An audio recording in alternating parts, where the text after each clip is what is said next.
बातमीपत्राच्या सुरुवातीला संपूर्ण राज्यासाठी एक महत्त्वाची बातमी। हवामान विभागानं दिलेल्या इशाऱ्यानंतर राज्यात अनेक ठिकाणी अवकाळी पावसानं हजेरी लावलेली आहे आणि या अवकाळी पावसामुळे शेती पिकांना फटका बसण्याची शक्यता आहे। त्यामुळे शेतकरी चिंतेत आहेत आणि या अवकाळी पावसामुळे शेतकऱ्यांची चांगलीच तारांबळ उडत असल्याचं चित्र आहे। सध्या रब्बी पिकांच्या काढणीचे दिवस सुरू आहेत आणि अशातच अवकाळी पावसानं हजेरी लावल्यानं शेती पिकांना फटका बसण्याची शक्यता आहे। हवामान विभागानं दिलेल्या माहितीनुसार राज्यात 15 मार्च ते 18 मार्च या दरम्यान अवकाळी पावसाची शक्यता आहे, तर काही ठिकाणी गारपीट देखील होण्याचा अंदाज वर्तवण्यात आलाय।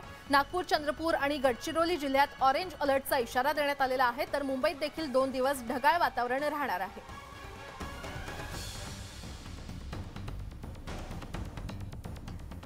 4 दिवसांच्या विश्रांतीनंतर मनमाड, नांदगाव आणि येवलासह नाशिक जिल्ह्यातील ग्रामीण भागात हलक्या स्वरूपाचा तर काही ठिकाणी जोरदार पावसाने हजेरी लावली। रात्रभर सुरू असलेल्या पावसामुळे पिकांचं अतोनात नुकसान झालंय, तर अमरावती जिल्ह्यात अवकाळीमुळे काढणीला आलेला गहू आणि हरभरा पिकांचं अतोनात नुकसान झालंय। अनेक शेतकऱ्यांनी आपल्या शेतात हरभरा आणि गव्हाची साठवणूक करून ठेवली, मात्र पावसामुळे हे दोन्ही पीक भिजल्यानं शेतकऱ्यांचं मोठं नुकसान झालंय। तसंच वाशिम शहरासह रिसोड, मालेगाव या तालुक्यांमध्ये रात्री काही ठिकाणी विजांच्या कडकडाटात अवकाळी रिमझिम पाऊस पडला। या पावसानं भाजीपाला, कांदा पिकांना मोठा फटका बसण्याची शक्यता आहे। हवामान खात्याच्या इशाऱ्यानुसार कोल्हापुरातील गारगोटीत पावसानं हजेरी लावलेली आहे, त्यामुळे गारगोटीमधील मार्केटमध्ये पाणी साचलं होतं, तर सोलापुरात ढगांच्या गडगडाटासह पावसानं हजेरी लावली आहे। वादळी वाऱ्यासह पावसानं हजेरी लावल्यानं अनेक भागात वीज पुरवठा खंडित झाला होता। अवकाळी पावसाचा फटका द्राक्ष, डाळिंब पिकांवर होणार असल्यानं आता शेतकरी चिंतेत सापडलाय। तसंच भुसावळसह यावल, मुक्ताईनगर परिसरात मध्यरात्री विजांच्या कडकडाटासह अवकाळी पावसानं हजेरी लावल्यानं शेतकरी पुन्हा एकदा संकटात सापडलाय। तिकडे जळगावमध्ये देखील अवकाळी पावसानं हजेरी लावलेली आहे। वादळी वाऱ्यासह होणाऱ्या पावसामुळे जिल्ह्यातील काही भागात वीज पुरवठा खंडित झाला होता, तर शहापूरमध्ये विजांच्या कडकडाटासह रिमझिम पाऊस सुरू आहे। तसंच गोंदियामध्ये पुढील 4 ते 5 दिवस वादळी वाऱ्यासह पावसाची शक्यता असल्यानं जिल्ह्यात सर्वत्र ढगाळ वातावरण आहे। तर धाराशिवमध्ये पुढील 2 दिवसात जिल्ह्यात अवकाळी पावसाचा इशारा हवामान खात्याच्या वतीनं देण्यात आलाय। रब्बी पिकाची काढणी थांबवा असं आवाहन देखील शेतकऱ्यांना करण्यात आलंय। तसंच रब्बी पिकं काढून ठेवली असतील तर ती पिकं झाकून ठेवावी आणि जनावरं उघड्यावर बांधू नयेत असं आवाहन देखील हवामान खात्याच्या वतीनं करण्यात आलंय।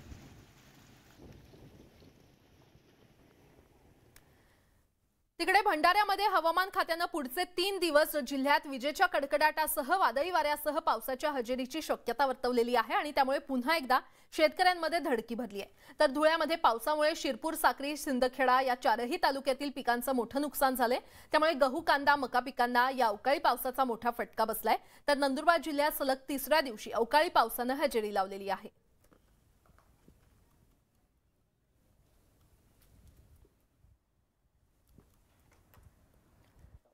राज्यावर आता पुन्हा एकदा अवकाळीचं संकट निर्माण झालेलं आहे, कारण भंडारा, धुळे, नंदुरबार अशा अनेक जिल्ह्यात अवकाळी पावसानं हजेरी लावलेली आहे आणि त्यामुळे शेतकऱ्यांची एकंदरीतच चिंता वाढली आहे। ठिकठिकाणी अवकाळी पाऊस बरसताना आपल्याला पाहायला मिळतोय। तिकडे साताऱ्यामध्ये देखील सोसाट्याच्या वाऱ्यासह जोरदार पावसानं हजेरी लावली, तर पाचगणीत गारांचा खच पडलाय। अवकाळी पावसामुळे काही ठिकाणी स्ट्रॉबेरी पिकाचं नुकसान झालंय।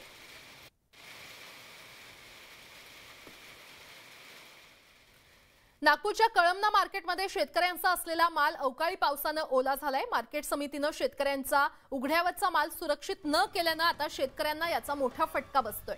हजारो टन धान्य मार्केटमध्ये उघड्यावरच होतं आणि आज नागपुरात ऑरेंज अलर्ट असल्यानं नुकसान वाढण्याची शक्यता आहे आणि या अवकाळीमुळे आता बळीराजा पुन्हा एकदा संकटात आलाय।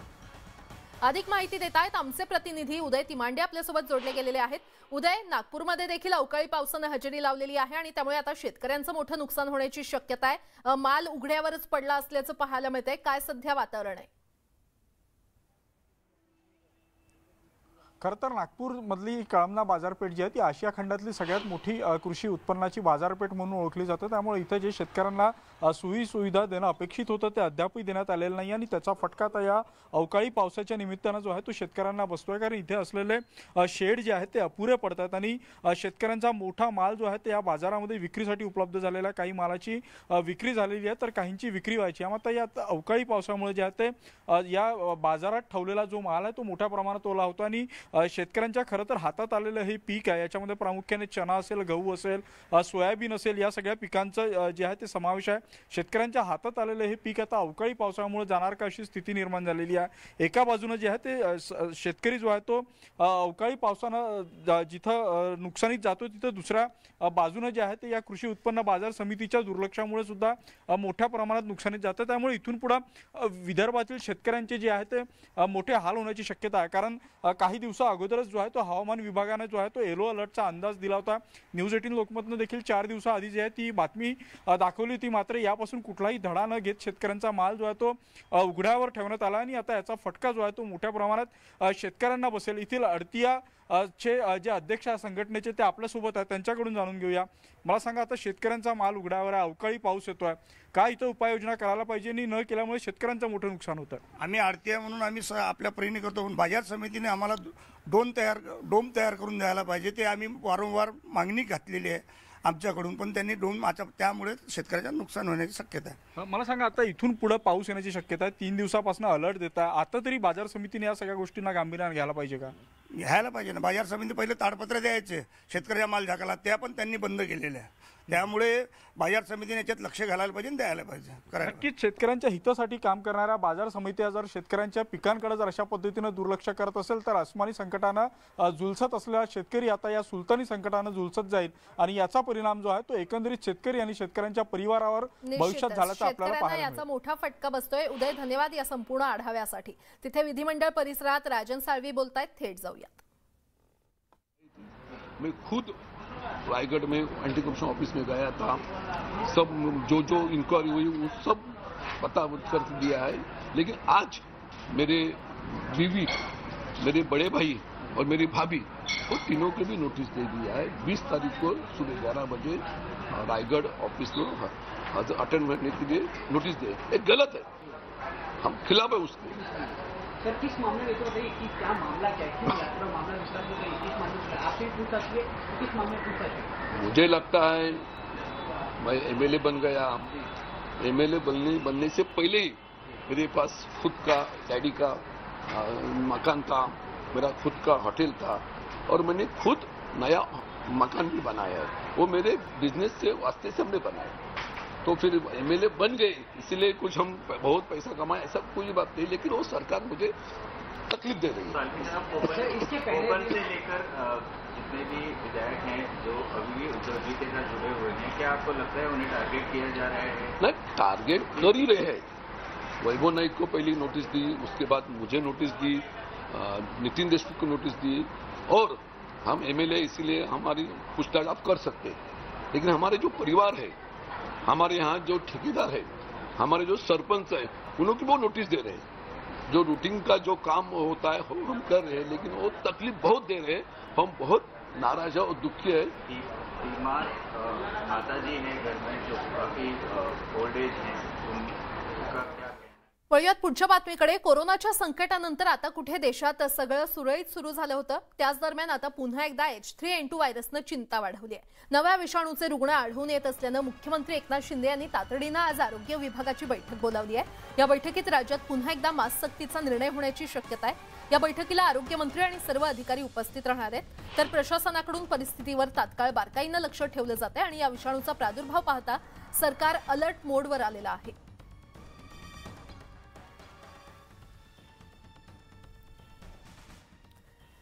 H3N2 या विषाणूनं देशासह आता महाराष्ट्रात देखील धुमाकूळ घालण्यास सुरुवात केलेली आहे. नागपूरमध्ये H3N2 मुळे एका संशयित रुग्णाचा बळी गेल्याची घटना ताजी असतानाच आणखी एका 35 वर्षीय संशयित रुग्णाचा मृत्यू झाल्याची माहिती समोर आली आहे. या व्यक्तीवर एम्स रुग्णालयामध्ये उपचार सुरू होते. या व्यक्तीच्या शवविच्छेदन अहवालानंतरच त्याच्या मृत्यूचं नेमकं कारण समोर येणार आहे. मात्र या मृत्यूमुळे आरोग्य यंत्रणा अलर्टवर आली आहे.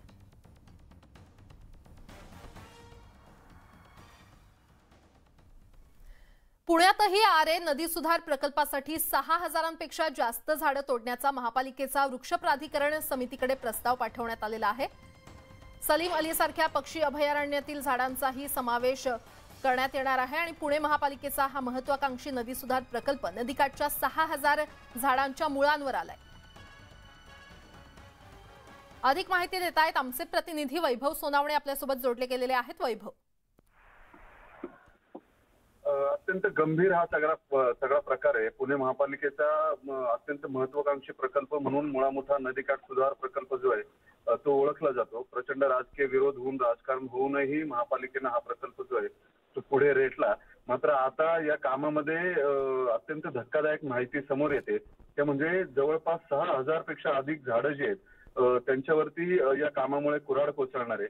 या प्रकल्पाच्या खोदाईत आणि बांधकामात नदीच्या पात्रामध्ये जे बांधकाम करायचंय त्यामध्ये असलेली झाडं जी आहेत ती अडथळा ठरतात. त्यामुळे जवळपास 3,200 झाडं जी आहेत ती पूर्ण काढावी लागणार आहेत. तर 2,813 झाडं जी आहेत ती काढून त्याचं प्रत्यारोपण पुनर्रोपण करण्याचे प्रस्ताव जे आहेत ते वृक्ष प्राधिकरण समितीकडे महापालिकेनं ठेवलेत.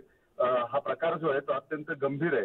या सगळ्या झाडांचं पुनरुज्जीवन करावं, ही झाडं तोडू नयेत यासाठी यापूर्वीच पर्यावरणवाद्यांनी आधीच आक्षेप जे आहेत ते नोंदवलेले होते. मात्र त्यांच्या आक्षेपांना केराची टोपली दाखवण्यात आली आणि आता मुंबई सारखंच आरे पुण्यातही होतंय की काय, नदीकाठ सुधारण्याच्या नावाखाली सगळे झाडं जी आहेत जवळपास 6 झाडं जी आहेत ती जर तोडली जाणार असतील तर मात्र हा प्रकल्प नको अशी भूमिका पर्यावरणवाद्यांनी घेतली. बरं, वैभव धन्यवाद या सविस्तर माहितीसाठी.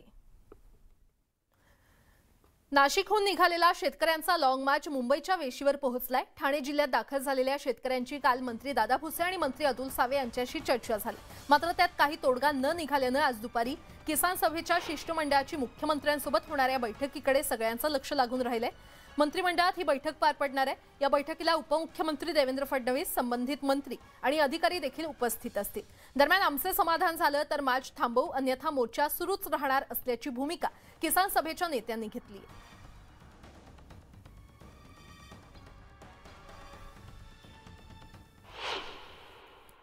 मुख्यमंत्री, उपमुख्यमंत्री, संबंधित खात्याचे मंत्री, त्यांचे सचिव यांच्याबरोबर चर्चा होऊन त्याच्यामध्ये जर व्यवस्थितपणे चर्चा होऊन निर्णय लागले तर आम्ही तिथं थांबू. म्हणजे साहेबांच्या विनंतीप्रमाणे इथून थांबू, जिथं आमचा मोर्चा राहील तिथून थांबू.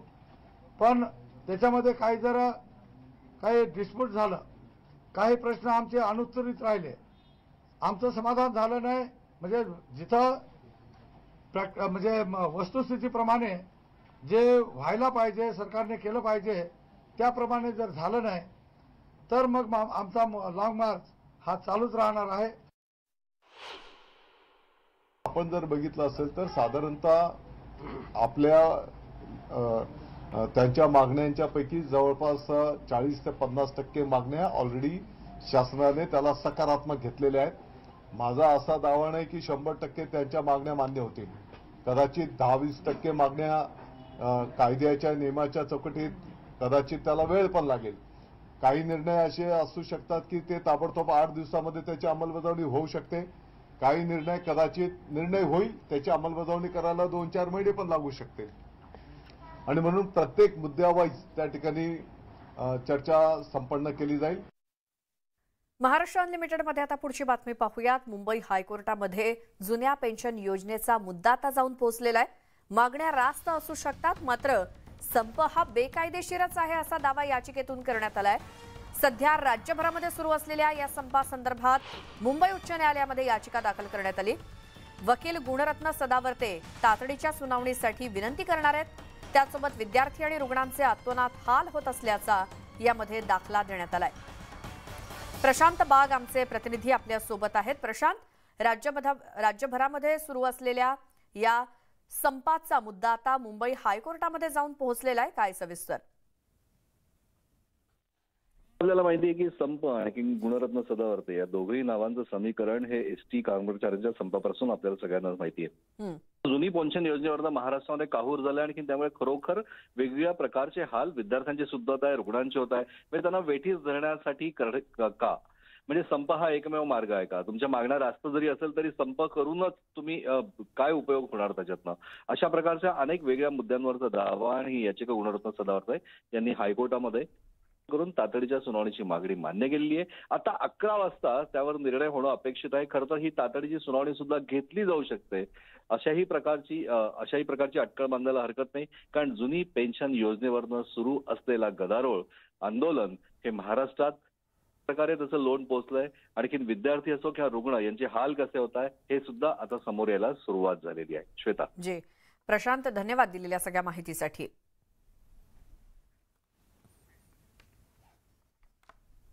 आणि आता पुढच्या बातमीकडे वळतोय. तर ही बातमी आहे एकतर छत्रपती संभाजीनगरच्या नामांतराच्या समर्थनार्थ मनसेच्या आजच्या रॅलीला पोलिसांनी परवानगी नाकारलेली आहे.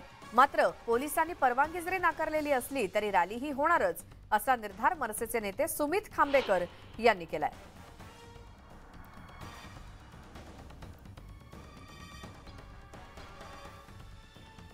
यावेळेला एक मोठी बातमी ती म्हणजे अधिवेशनामध्ये आज खडाजंगी होण्याची शक्यता आहे, कारण अवकाळी पावसामुळे पिकांना फटका बसतोय आणि H3N2 संदर्भात सुद्धा आज सभागृहामध्ये चर्चा होण्याची शक्यता आहे. शेतकरी आंदोलनावरून सुद्धा आज विरोधक आक्रमक होऊ शकतात.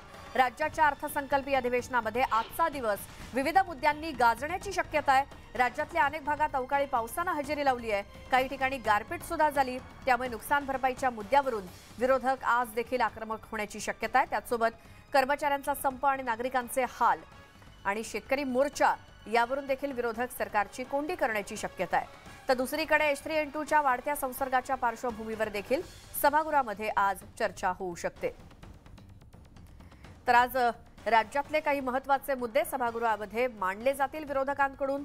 एकीकडे जो शेतकरी मोर्चा मुंबईमध्ये येऊन धडकायला निघालेला आहे, तर त्या संदर्भात देखील शेतकऱ्यांच्या मागण्या डोळ्यासमोर ठेवून विरोधक आज सरकारची काय कशा प्रकारे कोंडी करतात. त्याचसोबत संपूर्ण राज्यामध्ये H3N2चा होणारा प्रसार किंवा संसर्ग हा देखील मुद्दा आज चर्चेला येण्याची शक्यता. आणि या सगळ्या मुद्द्यावरून अधिवेशनामध्ये आज देखील खडाजंगी होऊ शकते.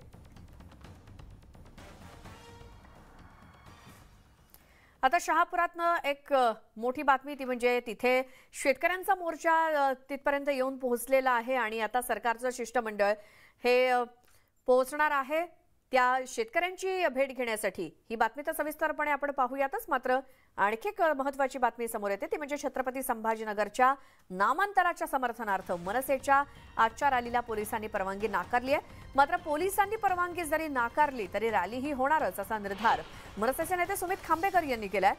आणि संस्थान गणपतीची आरती करून या रॅलीला सुरुवात होणार आहे. विभागीय आयुक्तालयावरती जाणाऱ्या रॅलीला पोलिसांनी परवानगी दिलेली नाही. मात्र मनसेचे नेते रॅली काढण्यावरती ठाम आहेत, त्यामुळे पोलीस आणि मनसेमध्ये संघर्ष होण्याची शक्यता आता वाढली आहे. छत्रपती संभाजीनगरमधनं आमचे प्रतिनिधी सिद्धार्थ गुरदाम आपल्या सोबत जोडले गेलेत. सिद्धार्थ, आज जो मनसेचा मोर्चा किंवा जी रॅली निघणार आहे त्याला परवानगी नसताना सुद्धा काय भूमिका आता मनसे कार्यकर्त्यांनी घेतली आहे? मनसेची भूमिका ठाम आहे, कारण इम्तियाज जलील आहे संभाजीनगर नावाला विरोध केल्यामुळे त्याच्या समर्थनार्थ मनसेनी स्वप्नपूर्त रॅली केलेली आहे. आणि मी संस्थान गणपती जवळ आहे आणि बघतो आपण पूर्ण तयारी मनसेनी करून ठेवलेली आहे. पोलिसांनी परवानगी दिली जरी नसली तरी या ठिकाणी मोर्चा निघणार आहे. त्यामुळे जसं आधी तुम्ही सांगितलं की या ठिकाणी निश्चितपणे पोलीस आणि कार्यकर्त्यांमध्ये जो आहे संघर्ष होऊ शकतो. समर्थनार्थ या ठिकाणी फॉर्म सुद्धा भरून घेतले जात आहेत. दिलीप धोत्रे, परवानगी नाही तरी मोर्चा निघणार? मोर्चा 100% निघणार. आमच्या राजाच्या समर्थनासाठी आम्हाला परवानगीची काय गरज आहे? मोर्चा तर निघणार 100%. गुन्हे दाखल होऊ द्या ना, गुन्हे दाखल. आमचं गुन्हे दाखल. या ठिकाणी जे देशद्रोही आहेत, जे गद्दार आहेत, ते दिवसाढवळे आंदोलन करतायत. त्यांना परवानगी मिळतात आणि आम्ही परवानगीची कशाला चिंता करू? जो इथला खासदार आहे तो आमच्या राजाला विरोध करतोय, तो राजद्रोह करतोय, देशद्रोह करतोय. वास्तविक पाहता त्याच्यावर देशद्रोहाचा गुन्हा दाखल करून त्याला अटक केली पाहिजे, त्याच्यावर कारवाई केली पाहिजे. त्याच्यावर कसली कारवाई केली जात नाही. आम्ही गुन्ह्याला घाबरत नाही. मोर्चा निघणार, हजारोच्या संख्येने निघणार. सुमित, मोर्चाचे आयोजक तुम्ही आहात, काय म्हणाल? पुन्हा वातावरण बिघडेल? हे वातावरण बिघडण्याचा प्रश्न काय? जर छत्रपती संभाजी महाराजांच्या नावाला विरोध होत असेल आणि या देशात जर विरोध होत असेल तर त्याच्यापेक्षा वाईट गोष्ट नाहीये.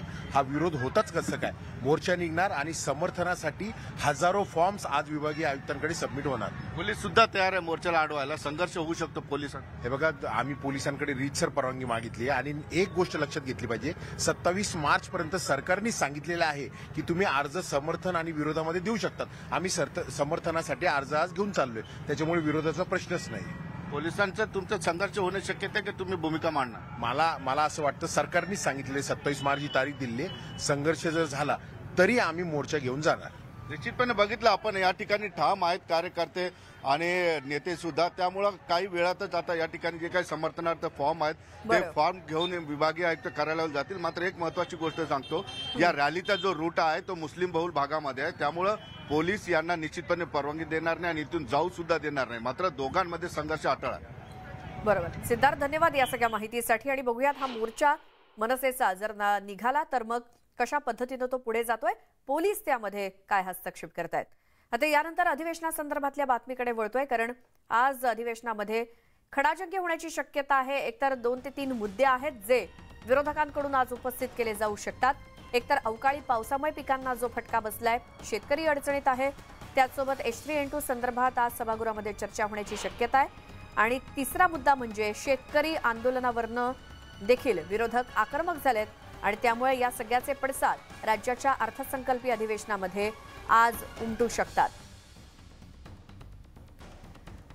थेट जाऊयात, आमचे प्रतिनिधी विशाल पाटील आपल्या सोबत जोडले गेलेत. विशाल, हे सगळे मुद्दे जे आता आपण नमूद केले ते आज सभागृहामध्ये उपस्थित केले जाण्याची शक्यता, काय तयारी केली आहे विरोधकांनी?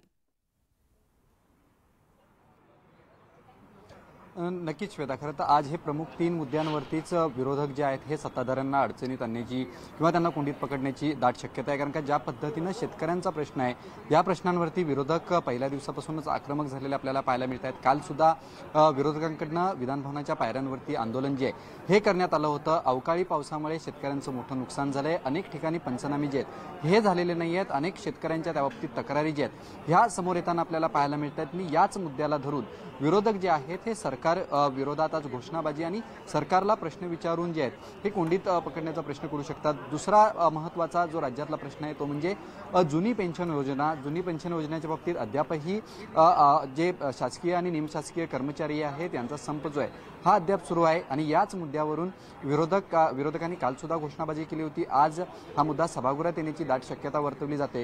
आणि सगळ्यात महत्त्वाचं म्हणजे जो शेतकऱ्यांचा मोर्चा विधानभवनाच्या दिशेने येतो, या मोर्चा बाबतीत सुद्धा विरोधक जे आहेत हे आक्रमक होण्याची शक्यता आहे. कारण का अद्याप या मोर्चाबाबत कोणताही तोडगा जो आहे हा निघालेला नाही आहे.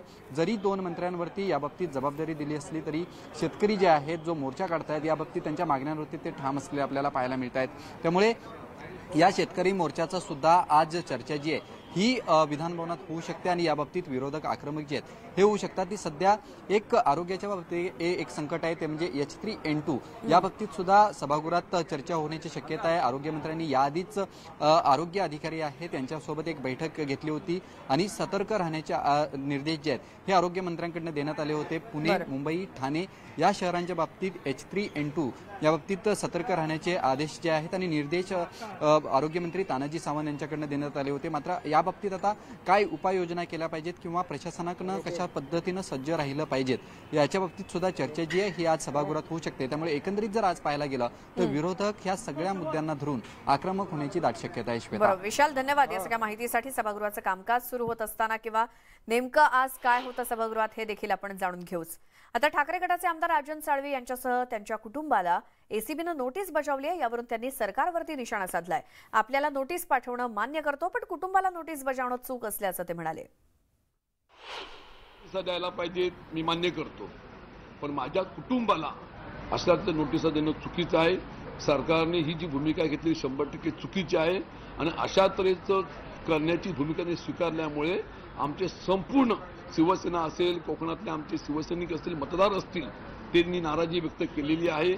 त्या संबंधाचं मागे आंदोलन मोर्चा निघाला होता आणि म्हणून याकरता हिंमत असेल तर जनतेच्या दरबारामध्ये ज्यांनी येऊन दाखवावं.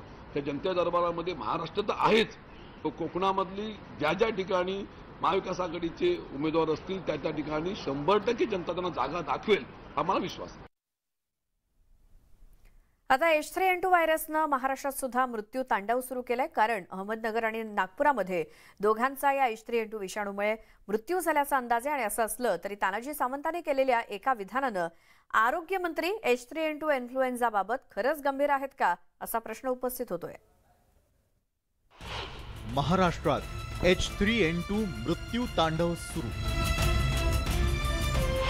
अहमदनगर, नागपुरात दोघांचा मृत्यू. आरोग्यमंत्री म्हणतात H3N2 जीव घेणा नाही. H3N2 हा असा डेथकडे नेणारा डिसीज नाहीये. आरोग्यमंत्र्यांना गांभीर्य आहे, विरोधकांची टीका.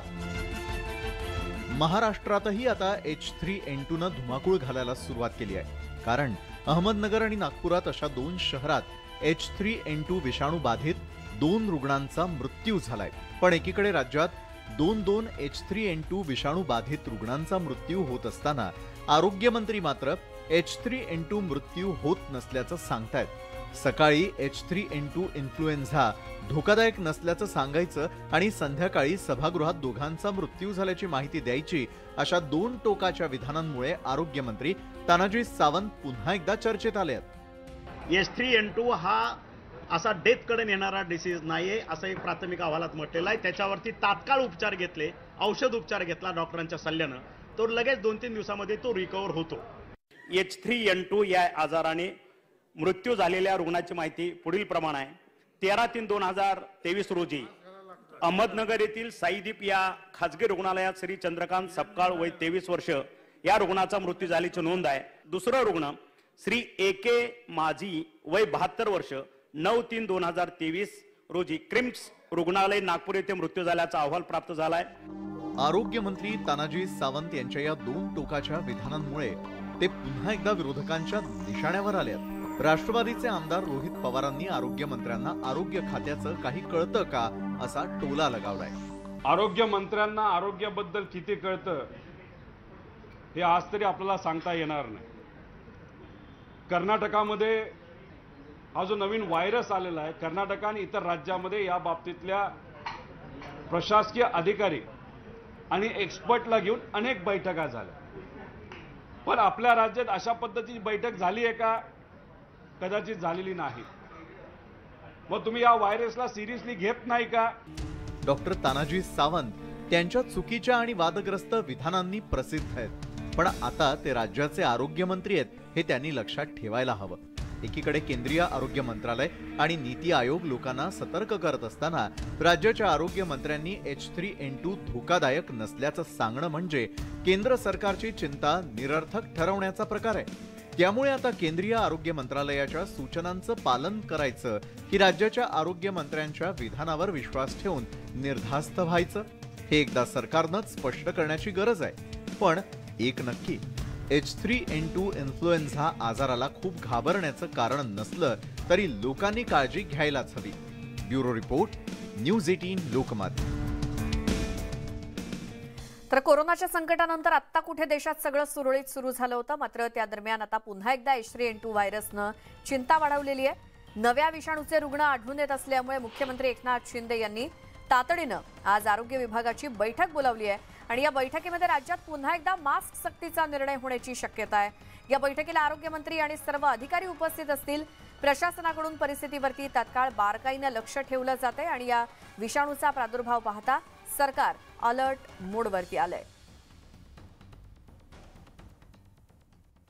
तर याच H3N2 या विषाणूनं देशासह आता महाराष्ट्रात सुद्धा धुमाकूळ घालायला सुरुवात केली आहे. नागपुरात H3N2 मुळे एका संशयित रुग्णाचा बळी गेल्याची घटना ताजी असतानाच आणखी एका 35 वर्षीय संशयित रुग्णाचा मृत्यू झाल्याची माहिती समोर आली आहे. या व्यक्तीवरती एम्स रुग्णालयात उपचार सुरू होते. या व्यक्तीच्या शवविच्छेदन अहवालानंतरच त्याचं मृत्यूचं नेमकं कारण कळणार आहे. ब्रेकनंतर पुढची बातमी आहे. संसदेच्या अर्थसंकल्पीय अधिवेशनामध्ये राहुल गांधींवरती सत्ताधाऱ्यांकडून जोरदार हल्लाबोल केला जातोय. कारण केम्ब्रिजमधील भाषणावरून भाजप खासदारांकडून जोरदार टीका केली जाते. याच संदर्भात आज राहुल गांधी लोकसभेमध्ये आपली भूमिका स्पष्ट करण्याची शक्यता आहे. लंडनहून परतल्यानंतर ते आज लोकसभेच्या कामकाजासाठी हजर राहणार असून ते काय बोलणार याकडे सर्वांचं लक्ष आहे.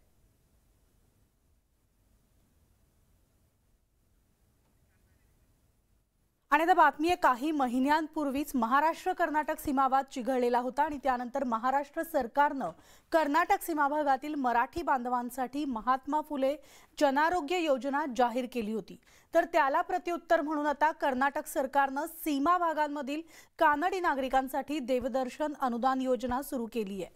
तर पाहूयात याविषयीचा हा आमचा स्पेशल रिपोर्ट.